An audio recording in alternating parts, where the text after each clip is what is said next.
This is Social Over Coffee, and today we talk about earned, paid, or borrowed media in forms of Medium, LinkedIn Pulse, or your own blog. What do you think? My name is Tom. You think your name is Tom? I know it's Tom.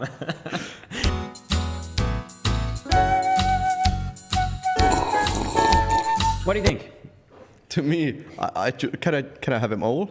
I mean, I use them all. I have my own blog. We have a company blog. I'm using LinkedIn Pulse. I'm using Medium, but I use them very differently. And I know you're a firm believer of owned media. I'm not. I mean, yeah, I get it. It would be great to own your own media and being able to, do whatever HubSpot marketing around it and marketing automation, whatever. I don't really care about that much, because I'm sort of like an instant impact kind of guy. I don't have the patience to create good content on a longer period of time and attracting people to come to my blog, but rather I go wherever my potential customers are, and in this case, and most identifiable customer, sort of like places that support how I'm able to identify these potential customers or whoever reacts to my post. I go to LinkedIn. Of course, I'm a LinkedIn guy. You know that. So I'm a firm believer of LinkedIn's blog platform, and I've seen a great impact as well. Plenty of readers that are within LinkedIn already.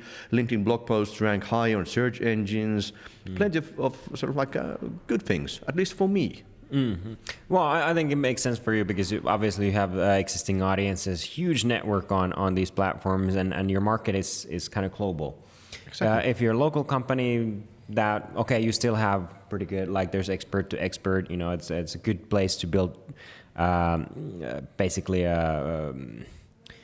what is it, like a personal brand. It's easy way to bring on your expertise and just bring value to other people. I do like, let's make it clear that good content can live anywhere, and for owned media, I think the longest tail comes from there. Sure, I copy all my LinkedIn blog posts to my personal blog. They still have long lifeline, even if LinkedIn would go bankrupt or Microsoft would bring them down. Exactly. It has that, but it's good that you actually said something about local as well, because I'm sort of like a globally trying to create content. I mostly provide it in English in LinkedIn, but if I would want to, let's say, target Danish people, 37.5% of all Danes are using LinkedIn.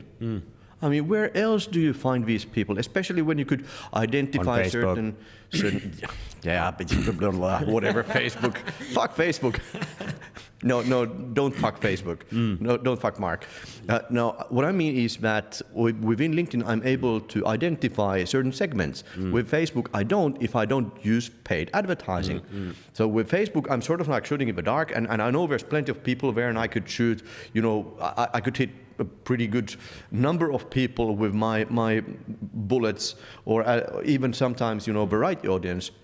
With LinkedIn, I know that there's only certain types of people, and I can easily target them by, promoting my blog posts at LinkedIn groups that are focused on certain country, certain city, certain industry, certain skill set. Certain companies. I could target my competitors, customers or their employees. Yeah. Well, where's Medium fit in? That's a really good question, because I'm sort of just getting acquainted with Medium.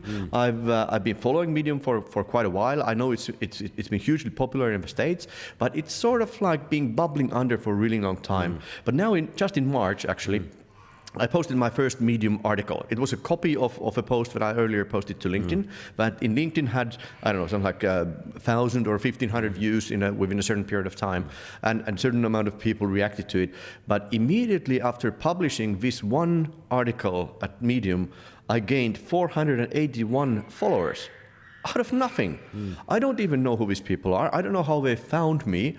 All I did was like, just published the post.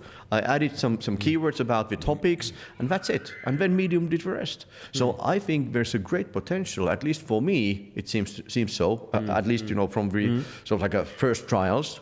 Who knows what's going to happen next? Perhaps I will lose 400 of the followers next time. Just out of one blog post, 481 followers. I think it's huge. Yeah, I think it's good. It's an excellent job doing that with one post. I still fight for the own medium. Like you said, you don't know who these people are. At least in my own medium, I can kind of see and feel where they're coming from, what are they interested in. I can look at what if there's anybody who's interested in the services I offer, anything, like give hints, like little crumbs that I can follow, and for me that's value, and especially when my audiences are and customers are mostly local. I just have to stand the ground and have that own medium, but I understand. I cross promote. I cross-pollinate my content to all platforms, so I totally understand that. But it must be his wife. No, it's a customer. I'll forget the customer. Yeah, we're doing this priorities. Yeah, exactly. But in closing note, I think there's a quote from David Ogilvy which kind of sums up this idea very well. He said that don't count the people you reach, count the people that matter. And I live by that. I'm sort of a firm believer of sort of like a second tier of followers or network, because I can only reach so many people. But if I can make somebody react, somebody like or comment or share, and this only happens within LinkedIn kinds of platforms, I can't do this on my own blog. If I can get my followers or readers to react somehow, their networks are being influenced, by me.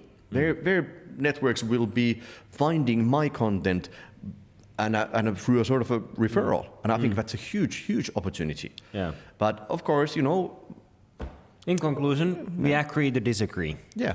And, I don't think there's right or wrong. No, exactly. Either or. I think you can do both. I think we both do both. We just have slightly different focus. Exactly. Yeah. What do you do? What do you think and what do you do? Comment below. Yeah. And use the hashtag Strömsö. Also on Twitter. And next time we will be back with live video discussion. So this is a weekly show, so remember to follow and subscribe. Yeah. All right. See you later. Adios, motherfuckers.